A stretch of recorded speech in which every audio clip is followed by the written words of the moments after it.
नमस्कार, जी न्यूज पर बिलासपुर प्रदेश भर की तमाम ताजा तरीन खबरों के साथ इस वक्त मैं हूं जागृति। खबरों पर बढ़ने से पहले आइए नजर डालते हैं आज के हेडलाइंस पर।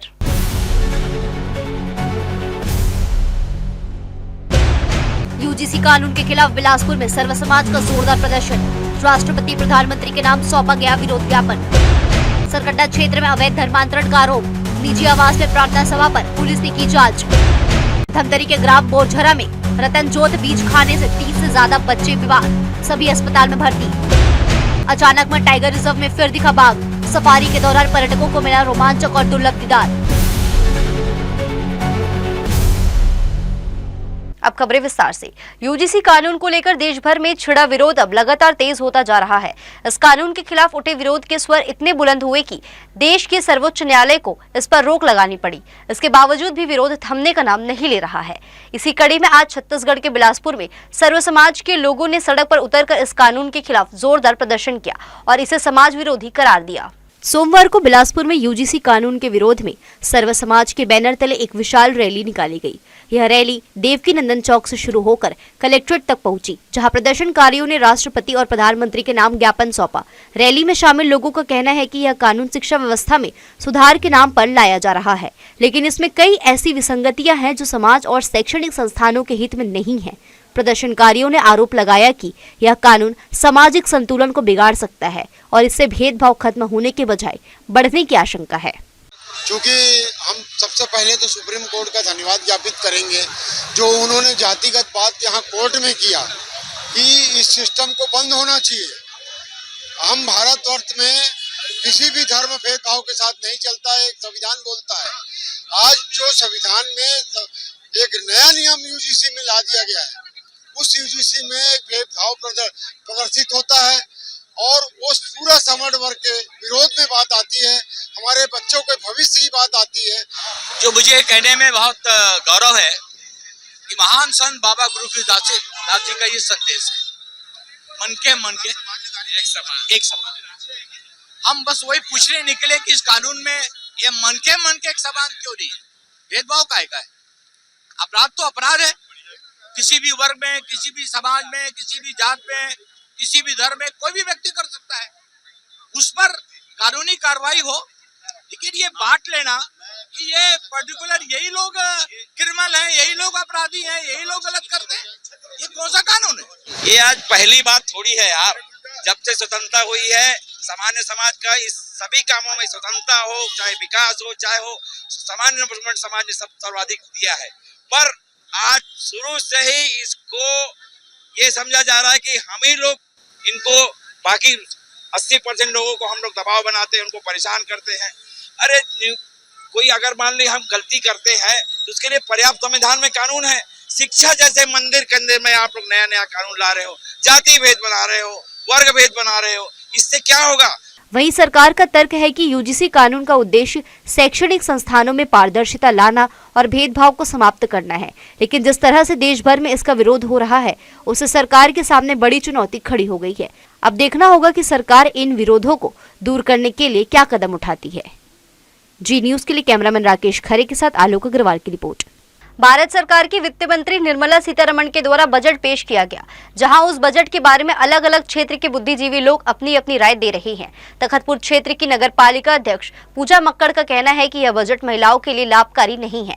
पूरे बजट में महिलाओं के लिए कुछ भी लाभकारी नहीं दिखा। महिलाओं को सिर्फ लाभार्थी नहीं, सशक्त बनाया जाए। हायर एजुकेशन, स्किल डेवलपमेंट के लिए बजट में कुछ जगह रखनी थी। वहीं भाजपा के किसान मोर्चा के जिला अध्यक्ष दिनेश राजपूत का कहना है कि मोदी जी का जो सपना है विकसित भारत, आत्मनिर्भर भारत, उसको ध्यान में रखते हुए ये बजट प्रस्तुत किया गया है। भारत जो कि कृषि प्रधान देश है और किसान भाइयों के हित में इस बजट में 1,32,561 करोड़ रुपए का प्रावधान, जिससे किसानों का आय बढ़ेगा। उसके साथ ही किसान भाइयों को बिजली की समस्या से राहत दिलाने के लिए सोलर ऊर्जा से संबंधित लाभकारी प्रावधान किया है, जो कि दिनेश राजपूत की माने तो यह बजट किसान के हित में माना जा रहा है। सबसे तो पहले बोलना चाहूँगी कि पूरी भारत सरकार में आधी आबादी महिलाओं की है और महिलाओं को देखते हुए उनके लिए कुछ भी नहीं दिया गया। कुछ भी चीज़ें प्रैक्टिकल नहीं हैं। महिलाओं को सिर्फ लाभार्थी मत बनाएं बल्कि उन्हें सशक्त बनाएं। उसके लिए उन्हें हायर एजुकेशन में कुछ बल देना था, उनके लिए कुछ स्किल्ड प्रोग्राम, कुछ ट्रेनिंग देनी थी। इस बजट में मुझे कुछ भी ऐसा नहीं लगा कि वो महिला को सशक्त करेगा, उसे आगे बढ़ाने में कुछ हेल्प करेगा। कल जो हमारे केंद्र सरकार के द्वारा जो बजट प्रस्तुत की गई है वो विकसित भारत और आत्मनिर्भर भारत को लेकर के बहुत बड़ी विज़न है। और निश्चित रूप से हमारे देश के हमारे वित्त मंत्री जो है सीतारमण जी, उन्होंने इस बजट में किसानों के हित में बड़ा निर्णय लिए हैं, क्योंकि भारत जो है कृषि प्रधान देश है और किसानों के हित के लिए उन्होंने 1,32,561 करोड़ रुपए का प्रावधान किया है, जिससे हमारे किसानों का आय बढ़ेगा, उनको विभिन्न प्रकार की योजनाओं का लाभ मिलेगा। बिलासपुर धान खरीदी व्यवस्था में एक बड़ी लापरवाही सामने आई है, जहां प्रशासनिक त्रुटि का खामियाजा सीधे एक किसान को भुगतना पड़ रहा है। मामला बिलासपुर जिले के ग्राम नगोई, तहसील बेलतरा, विकासखंड बिल्हा का है, जहां कृषक भानु प्रकाश शर्मा के धान पंजीयन में भारी लापरवाही का आरोप लग रहा है। किसान भानु प्रताप शर्मा ने बताया कि उनके परिवार के नाम 12 एकड़ 36 डिसमिल भूमि स्वामी भूमि है, जिसके अनुसार उन्होंने 255.20 क्विंटल धान विक्रय के लिए धान उपार्जन केंद्र ग्राम नगोई में पंजीयन कराया था। इसी पंजीयन के आधार पर उन्हें सेवा सहकारी समिति से खाद, बीज और नगद मिलाकर 2,20,742 रुपए का ऋण भी दिया गया, जिसमें भौतिक सत्यापन में बड़ी चूक हुई है। किसान के अनुसार दिनांक 25 जनवरी 2026 को नोडल अधिकारी श्रीमती शशि किरण पाटले द्वारा धान का भौतिक सत्यापन किया गया, जिसमें 255.20 क्विंटल के स्थान पर मात्र 46.80 क्विंटल दर्ज कर दिया गया। यह त्रुटि उस समय सामने आई जब किसान धान विक्रय करने उपार्जन केंद्र पहुंचा। सेवा सहकारी समिति के प्रबंधक ने किसान को जानकारी दी कि उसके टोकन से केवल 46.80 क्विंटल धान की ही खरीदी होगी, जिससे किसान काफी परेशान है। जानकारी मिल रही है प्रदेश में करीब 2 लाख किसानों का धान अभी तक नहीं खरीदा गया है, जिससे किसानों का संकट बढ़ गया है, जिन्होंने सरकार से धान खरीदी की समय अवधि बढ़ाने की मांग की है। जैसे ग्राम पंचायत नगोई में वहाँ के नोडल अधिकारी ने भौतिक सत्यापन गलत कर दिया। किसान का 255 क्विंटल धान खरीदा जाना था, जबकि उन्होंने भौतिक सत्यापन में सिर्फ 40 कुंटल ही धान बताया। इसके कारण उनका 200 कुंटल धान नहीं बिक पाया। तो उस भौतिक सत्यापन को पुनः सुधारा जाए और उनका 250 कुंटल धान खरीदा जाए। मेरा 255 कुंटल धान का पंजीयन हुआ था नगोई सोसाइटी से। उसमें 2,24,000 रुपये का मेरा कर्जा हुआ है, बीज और केसीसी के माध्यम से लोन लिया हुआ है। नोडल अधिकारी ने भौतिक सत्यापन के लिए मेरे धान को पूरा चेक करवाया 24 तारीख को। चेक करने के बाद 255 की जगह गलती से त्रुटिवश उसने 46.80 कुंटल धान ही उसमें ऐड करवा दिया। तुरंत शिकायत होने के बाद नोडल अधिकारी द्वारा विपणन संघ को पत्र लिख के उनको बताया गया कि ऐसी त्रुटि सुधार करना है और उनसे गलती हो गई है।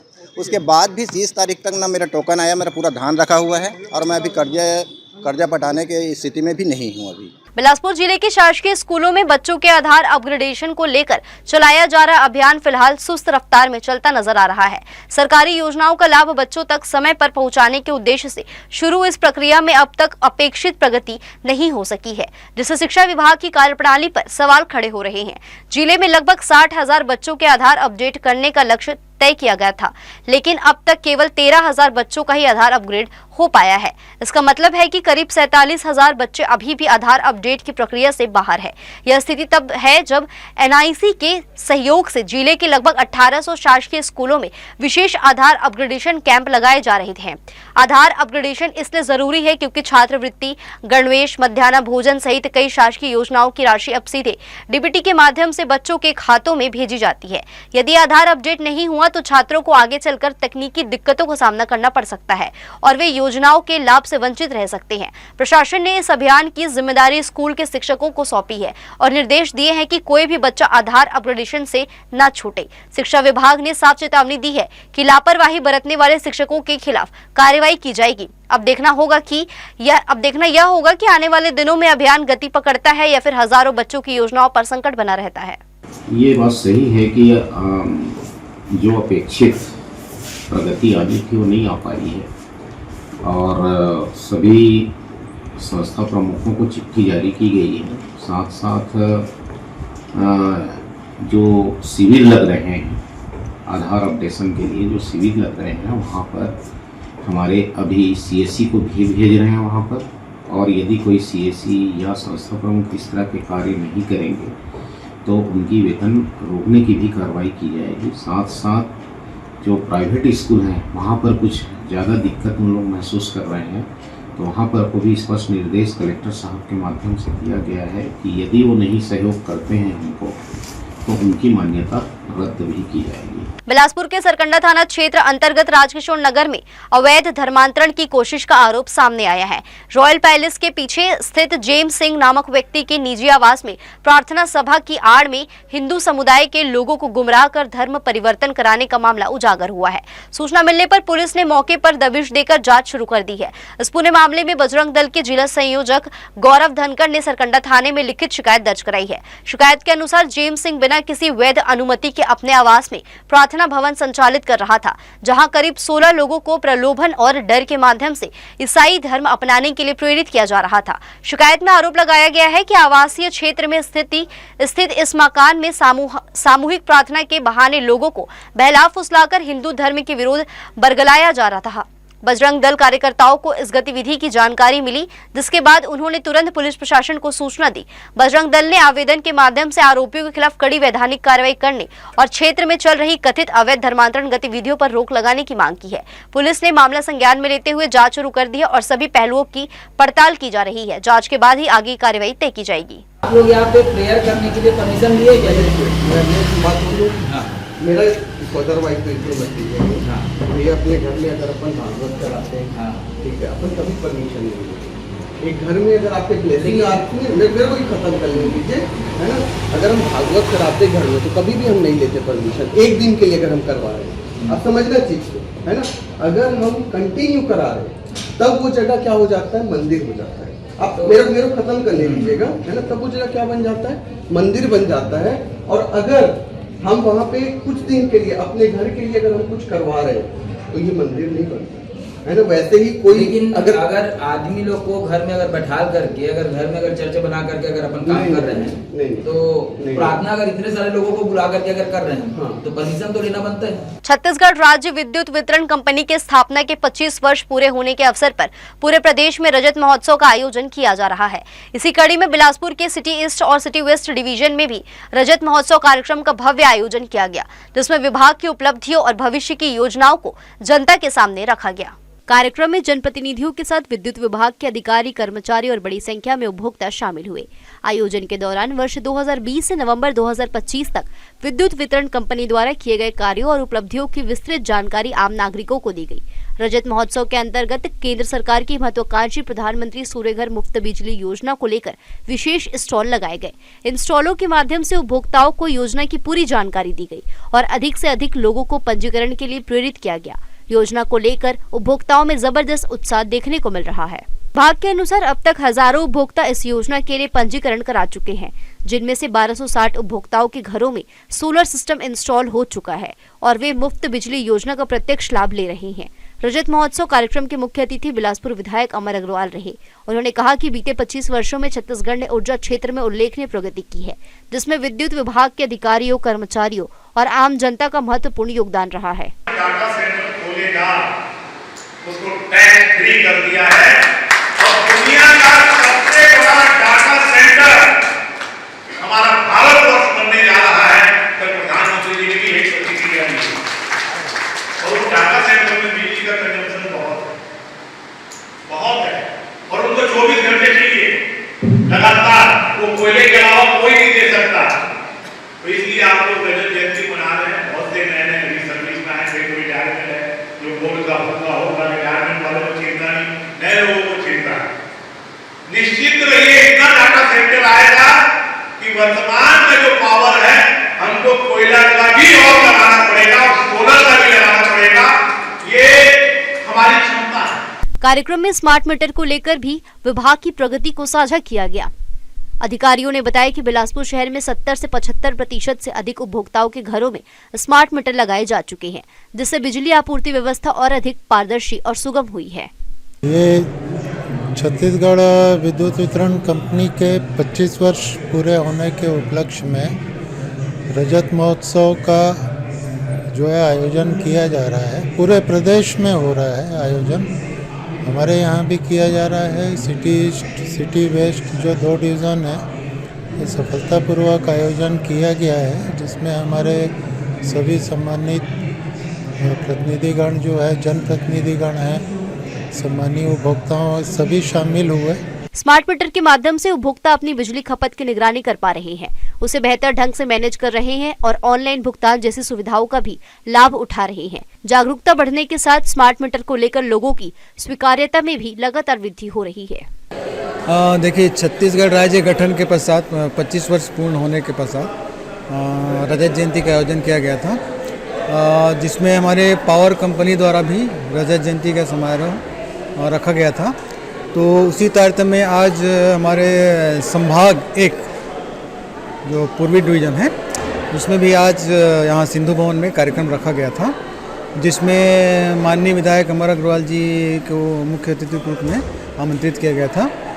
रजत महोत्सव के माध्यम से जहां विद्युत वितरण कंपनी अपनी उपलब्धियों को जनता के सामने रख रही है, वहीं सरकार की योजनाओं को अंतिम व्यक्ति तक पहुंचाने का प्रयास भी किया जा रहा है, ताकि हर नागरिक को बेहतर, सस्ती और निर्बाध बिजली सेवा का लाभ मिल सके। जी न्यूज के लिए कैमरामैन गोपाल मौर्य के साथ मोहम्मद नासिर की रिपोर्ट।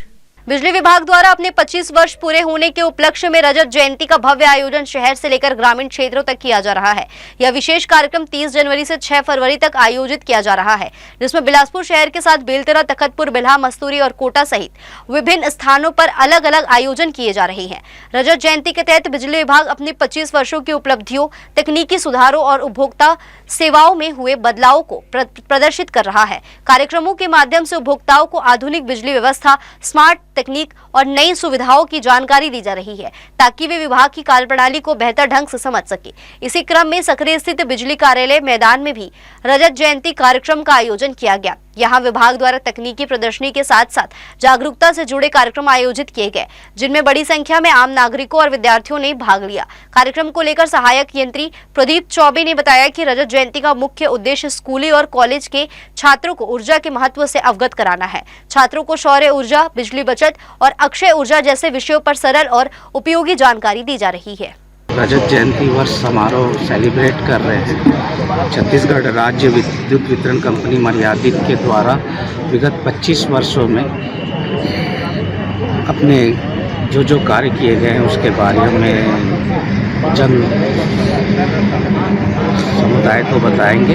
और आज के मुख्य अतिथि पार्षद महोदय एवं प्राचार्य हैं हायर सेकेंडरी स्कूल। प्रदेश समन्वयक बनने के बाद पहली बार बिलासपुर पहुंचे पूर्व मंत्री एवं युवा कांग्रेस के पूर्व प्रदेश अध्यक्ष उमेश पटेल का तिफरा क्षेत्र में ब्लॉक कांग्रेस अध्यक्ष लक्ष्मीनाथ साहू के साथ नेतृत्व में भव्य स्वागत एवं सम्मान किया गया। इस अवसर पर कांग्रेस के जिला, ब्लॉक और मंडल स्तर के पदाधिकारी, कार्यकर्ता एवं समर्थक बड़ी संख्या में उपस्थित रहे और पार्टी नेतृत्व के प्रति अपना समर्थन जताया। ब्लॉक अध्यक्ष लक्ष्मीनाथ साहू ने बताया कि वर्तमान में पूरे प्रदेश और देश भर में कांग्रेस द्वारा मनरेगा बचाओ संग्राम आंदोलन चलाया जा रहा है। इसी आंदोलन के तहत उमेश पटेल को प्रदेश समन्वयक की जिम्मेदारी सौंपी गई है। प्रदेश समन्वयक बनने के बाद उनका यह पहला बिलासपुर दौरा है, जिससे कार्यकर्ताओं में खासा उत्साह देखने को मिला। लक्ष्मीनाथ साहू ने कहा कि उमेश पटेल के बिलासपुर आगमन के अवसर पर कांग्रेस कार्यकर्ताओं ने एकजुट होकर उनका स्वागत किया। उन्होंने बताया कि आगामी दिनों में कोटा क्षेत्र में मनरेगा बचाओ आंदोलन के तहत पदयात्रा और जनसंपर्क कार्यक्रम आयोजित किए जाएंगे, जिसमें उमेश पटेल की सक्रिय भागीदारी रहेगी। कार्यकर्ताओं ने कहा कि उमेश पटेल के बिलासपुर आगमन के अवसर पर कांग्रेस कार्यकर्ताओं ने एकजुट होकर उनका स्वागत किया। उन्होंने बताया कि आगामी दिनों में कोटा क्षेत्र में मनरेगा बचाओ आंदोलन के तहत पदयात्रा और जनसंपर्क कार्यक्रम आयोजित किए जाएंगे, जिसमें उमेश पटेल की सक्रिय भागीदारी रहेगी। कार्यकर्ताओं ने कहा कि उमेश पटेल के नेतृत्व में मनरेगा बचाओ आंदोलन को नई मजबूती मिलेगी और आम लोगों की आवाज को मजबूती से सरकार तक पहुंचाया जाएगा। कांग्रेस नेताओं ने विश्वास जताया कि यह आंदोलन ग्रामीण रोजगार और मजदूरों के अधिकारों की रक्षा के लिए निर्णायक भूमिका निभाएगा। पूरे प्रदेश में और पूरे देश में मनरेगा बचाओ संग्राम आंदोलन चल रहा है, जिसके माननीय उमेश पटेल जी जो पूर्व मंत्री रहे हैं, उन्हें प्रदेश समन्वयक भी बनाया गया है। और प्रदेश समन्वयक बनने के बाद पहली बार बिलासपुर आ रहे हैं और बिलासपुर के कोटा में एक मनरेगा बचाओ संग्राम के तहत पदयात्रा भी है। तो इस पहली बार समन्वयक बनने के बाद जो आ रहे हैं, तो हम सब कार्यकर्ताओं में उत्साह है और हम एक बार फिर से अपने नेता का स्वागत करने जा रहे हैं। आज हमारे प्रदेश के नेता युवा कांग्रेस के पूर्व प्रदेश अध्यक्ष भैया उमेश पटेल जी नंदेली के लाल आज प्रदेश समन्वयक बने हैं मनरेगा बचाओ आंदोलन के और प्रथम बार बिलासपुर आ रहे हैं। तो हम समस्त जिला ब्लॉक कांग्रेस के भैया लक्ष्मीनाथ साहू के नेतृत्व में हम लोग उनका स्वागत कर रहे हैं और उनके साथ मनरेगा बचाओ कार्यक्रम में हम लोग जैसे उनका आदेश होगा उनका काम करेंगे। बुलेटिन में खबरें भी और भी है, वक्त तो चला एक छोटे से ब्रेक का, हम लौटेंगे जल्दी छोटे से ब्रेक के बाद।